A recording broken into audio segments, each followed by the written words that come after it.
Tonight, when the sun goes down, you'll do something almost no human in history could do. You'll flip a switch, and the darkness will simply disappear.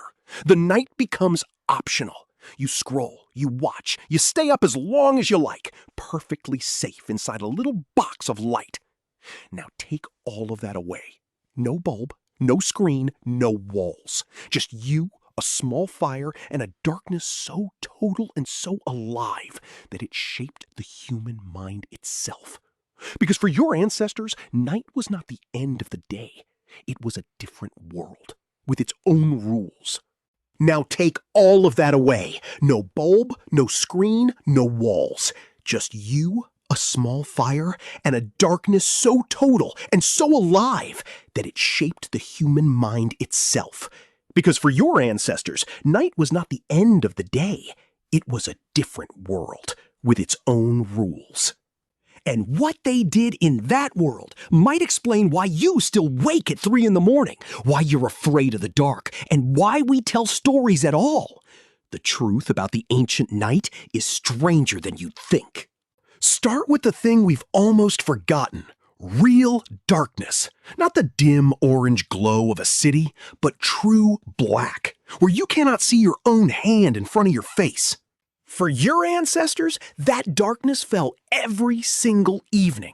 And it was not empty. It was full. Humans are daytime animals. Our eyes are nearly useless in the dark.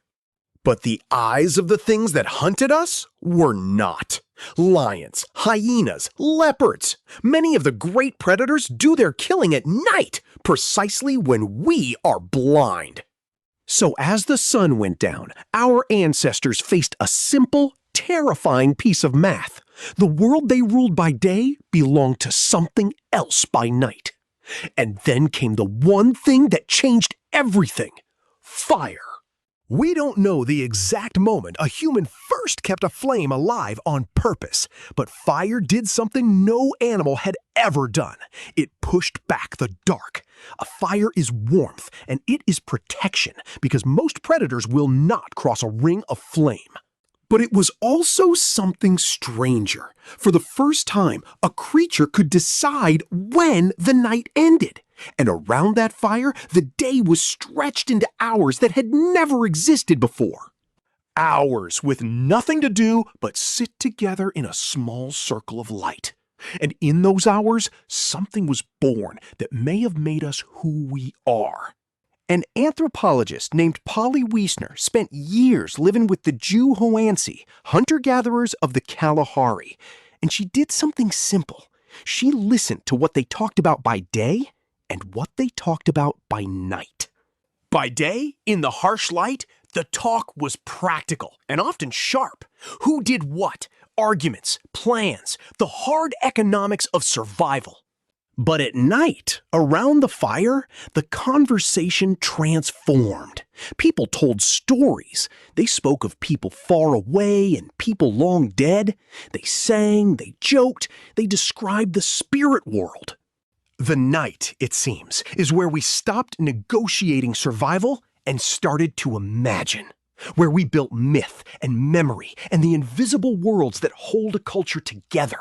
If that's true, then storytelling itself, the very thing you are doing right now, listening to a voice paint a world you cannot see, may be a child of the ancient night.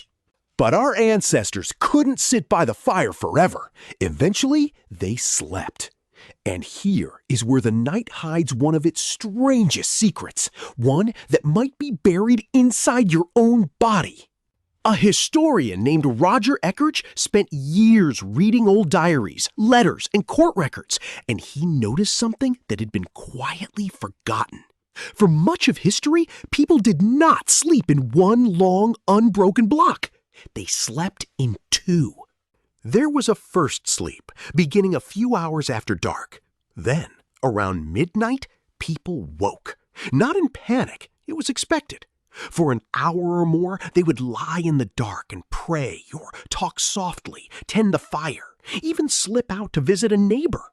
And then they would sink into a second sleep until dawn.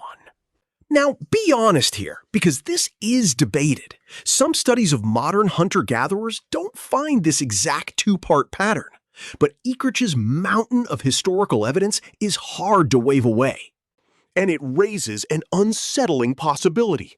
If you have ever jolted awake at 3 in the morning, certain that something is wrong, then lain there for an hour, unable to drift off, that may not be a disorder at all. It may be your body trying to keep an appointment your ancestors kept every single night. There is another reason waking in the dark may be written into you. A team of researchers studied the Hadza, hunter-gatherers in Tanzania, who sleep in groups out in the open with no walls and no lock on the door. They found something remarkable.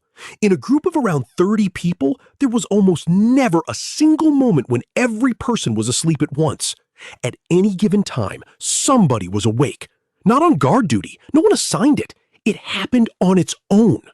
The young stayed up late. The old, whose inner clocks had drifted earlier with age, woke before dawn. The result was an accidental, unbroken watch over the whole group, every hour until morning, for free.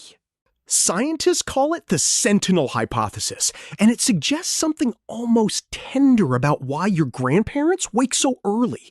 In the deep past, the light, early sleep of the old may have been exactly what kept the young alive. Put all of this together, and you begin to see what the night really was. A separate world with its own laws. A world of fire and story, of half-sleep and quiet watching, of predators in the black and stars overhead. It is no accident that almost every human culture ever found fills the night with spirits, with gods, with the dead. When you cannot see, the mind reaches out and fills the dark with meaning.